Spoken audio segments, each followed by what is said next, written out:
All right.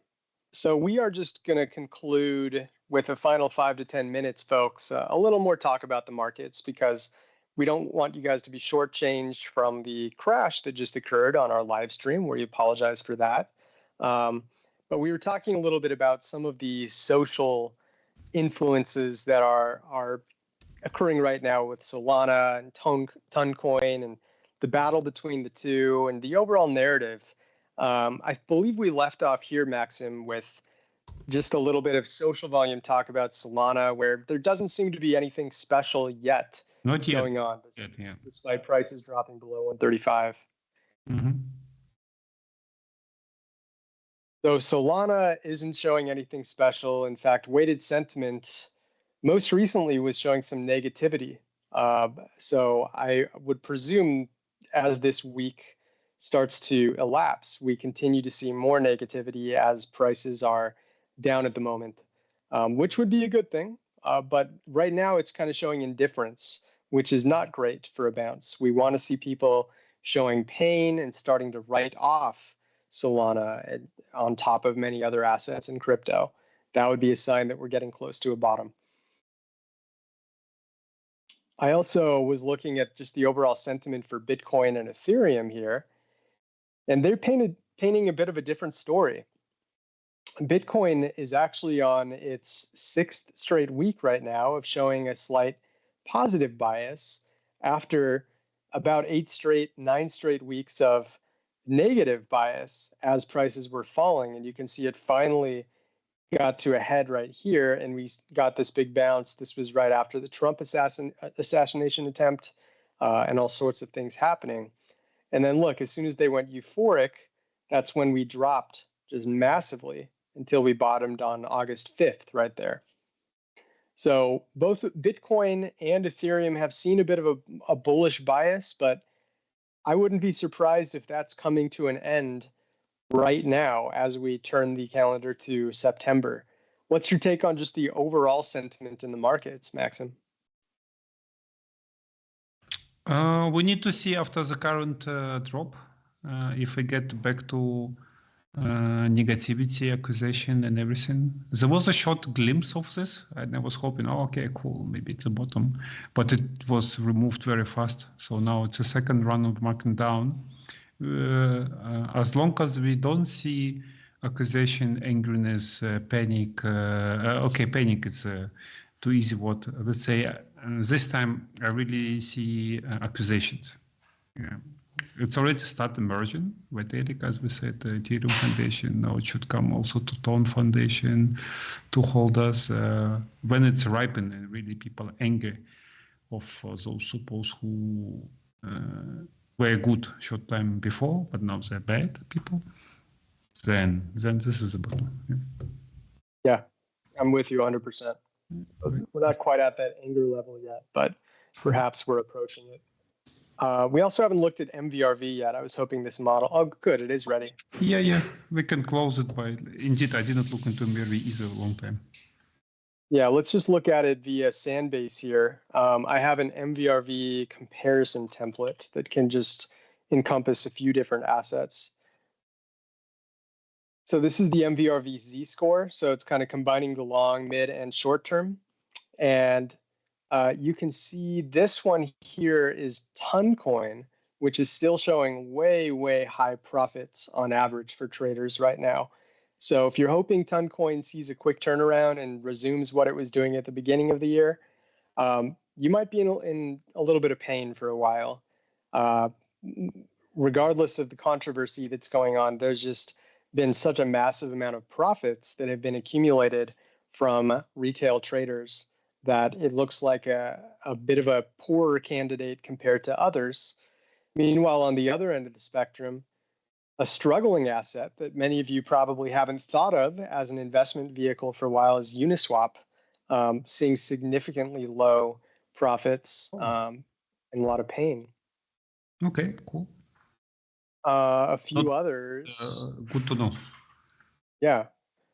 Down here, we also see Shiba Inu, which has been just dumping like crazy ever since that sudden pump toward the beginning of the year.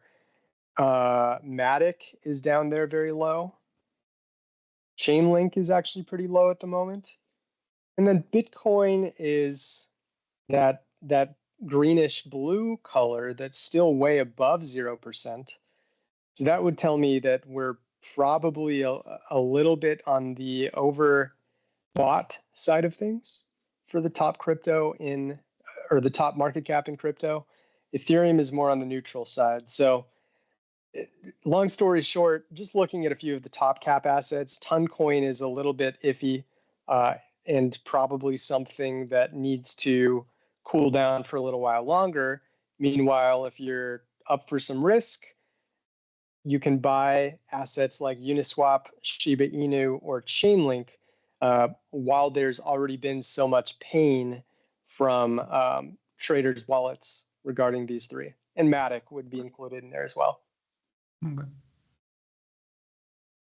Or buy stablecoins. Yeah, exactly. That's maybe they will be the value safe choice. Relative to others. But anyway, the major question is how Bitcoin, Ethereum, Solana, and Ton will behave. I would just look around them. And if we have capitulation and massive dump of all meme coins, it's a ideal setup. Yeah, I would agree with you. And regarding stablecoins, check out this chart as well. Percent of stablecoin of total supply held by whales with more than $5 million. This is kind of a special custom metric that Santiment has had for the last year or so. And it's rising rapidly again. I've noticed that these big rises can correlate with bottoms. It's a bit of a small sample size, so I'm not going to declare that this is a super bullish chart. But you can see the last time that this happened, they were accumulating aggressively as markets dumped these $5 million plus whales. And then finally, you can see them, I presume, swap a lot of their stable coins for Bitcoin and other altcoins, and then markets exploded. So we're on phase 1 of 2 right here, where there's a ton of stablecoin accumulation. If we suddenly see a drop, Maxim, I would presume that we could see history repeat itself.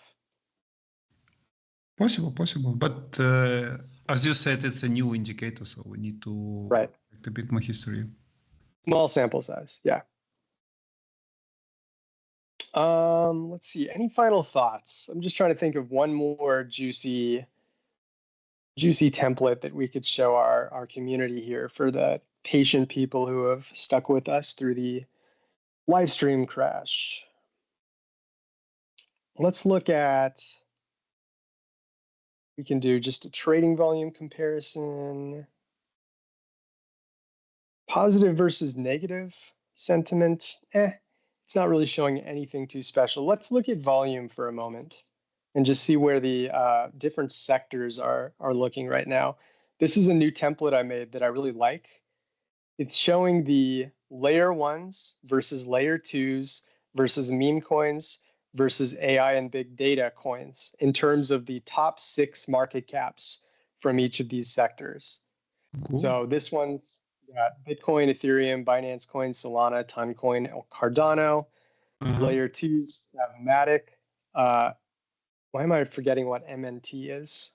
Arbitrum, Immutable X, Optimism, and Stark. Meme coins include Dogecoin, Shiba Inu, Pepe, WIF, Bonk, and Floki. And then AI and big data includes Near, Fetch, Render, Tau, The Graph, and Theta. And you'll notice we're actually, and by the way, this is social dominance, not volume, but I still think it's equally applicable. AI and big data had this big spike right here, which was actually right at Bitcoin's top. And now meme coins are taking off again. And we're seeing huge social dominance for the top 6 in that sector. So to me, that's a bad sign. We don't want to see meme coins spike. You know, we see this spike right here that correlated with Bitcoin's top at the end of June. Yeah. So ideally, we want to see layer 1s. Yes. So the price, can you highlight price just to see? Maybe you can. Okay. I can make it like just a white Yeah, Let's try this. I usually field area is good, like easier to see. Field area. Okay. Field area, I got it. Yeah, then it kind of it's still difficult, but here I'll take off the area on the others. That'll be easier. So the spikes of secondary, or let's say speculative narrative, be it Memecoin or AI, is a really good sign. Yeah, and you see on this chart, AI came right on the top, and then Memecoins. Show me how Memecoins performed. Oh yeah, that's good. That's good. And layer one dominance. Okay, so layer ones appeared more. Yeah. Down. Okay, good. So like this spike, for example, if we just hide everything else and look at layer ones for a minute, I see this spike as a good bottom indicator because people are talking about Bitcoin at a healthy level. This is a good bottom indicator as well. But this was the opposite. This is where everyone started talking about meme coins and Bitcoin was not being talked about. And suddenly we see a top. That's a nice chart layout. Yeah, that's cool. So you can share this in the Juicy, and I think Sentiment's the only platform where you can do it. Yes, indeed. Yeah, and I'll even share this chart link with our community here.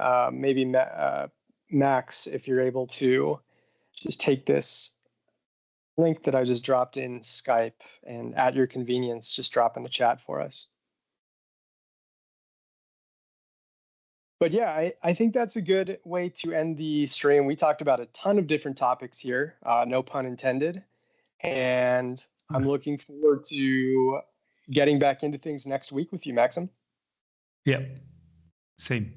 I will be here. And I hope we will form a bottom till that time. So we have some positives. Yes. Yeah. Fingers crossed. But yeah, have a good weekend in the meantime. And for everyone watching, thanks for tuning in. And we will talk to you soon. Yeah, talk to you next week. Yeah, bye-bye.